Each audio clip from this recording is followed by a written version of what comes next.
ಧಾರಾಕಾರ ಮಳೆಯಿಂದಾಗಿ traffic jam ಆಗಿದೆ. ಭಕ್ತರು ಪರದಾಡುವಂತಹ ಪರಿಸ್ಥಿತಿ ನಿರ್ಮಾಣವಾಗಿದೆ. ಬೆಳಗಿನ ಜಾವ 5 ಗಂಟೆಯಿಂದಲೇ ಟ್ರಾಫಿಕ್ ಜಾಮ್ ಆಗಿರುವಂತದ್ದು. ವೀಕೆಂಡ್ ಇದ್ದ ಕಾರಣ ಭಕ್ತರ ಸಂಖ್ಯೆ ಹೆಚ್ಚಾಗಿತ್ತು. ವಾಹನಗಳು ಹೆಚ್ಚು ಬಂದ ಹಿನ್ನೆಲೆಯಲ್ಲಿ ಟ್ರಾಫಿಕ್ ಜಾಮ್ ಆಗಿದೆ. 2 ಗಂಟೆಗಳ ಕಾಲ ಟ್ರಾಫಿಕ್ ಜಾಮ್ ಉಂಟಾಗಿ ಭಕ್ತರು ಪರದಾಡಿದ್ದಾರೆ. ರಾಘವೇಂದ್ರ ವೃತ್ತದಲ್ಲಿ ಸಂಚಾರ ದಟ್ಟಣೆ ಉಂಟಾಗಿದೆ. ಸಂಚಾರ ದಟ್ಟಣೆಯಿಂದ ಭಕ್ತರಿಗೆ ತೊಂದರೆಯಾಗಿರುವಂಥದ್ದು. ನಿನ್ನೆ ಮೊನ್ನೆ ವೀಕೆಂಡ್ ಇದ್ದ ಕಾರಣ ಭಕ್ತರ ಸಂಖ್ಯೆ ಹೆಚ್ಚಾಗಿದೆ ಮಂತ್ರಾಲಯದಲ್ಲಿ.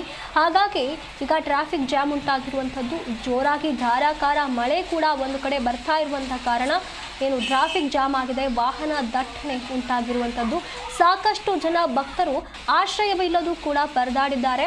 ನಿನ್ನೆ ಮೊನ್ನೆ ವೀಕೆಂಡ್ ಆಗಿರುವ ಕಾರಣ ಹೆಚ್ಚಿನ ಸಂಖ್ಯೆಯಲ್ಲಿ ಭಕ್ತರು ಬಂದಿರುವ ಕಾರಣ ಮಂತ್ರಾಲಯದಲ್ಲಿ ಅವರಿಗೆ ಆಶ್ರಯ ಕೂಡ ಸಿಕ್ಕಿಲ್ಲ. ಹಾಗಾಗಿ ಮಠದ ಲಾಡ್ಜ್ಗಳಲ್ಲಿ, ಡಾರ್ಮೆಂಟ್ರಿಗಳಲ್ಲಿ ಆಶ್ರಯ ಪಡೆಯುವಂಥ ಪರಿಸ್ಥಿತಿ ನಿರ್ಮಾಣವಾಗಿದೆ.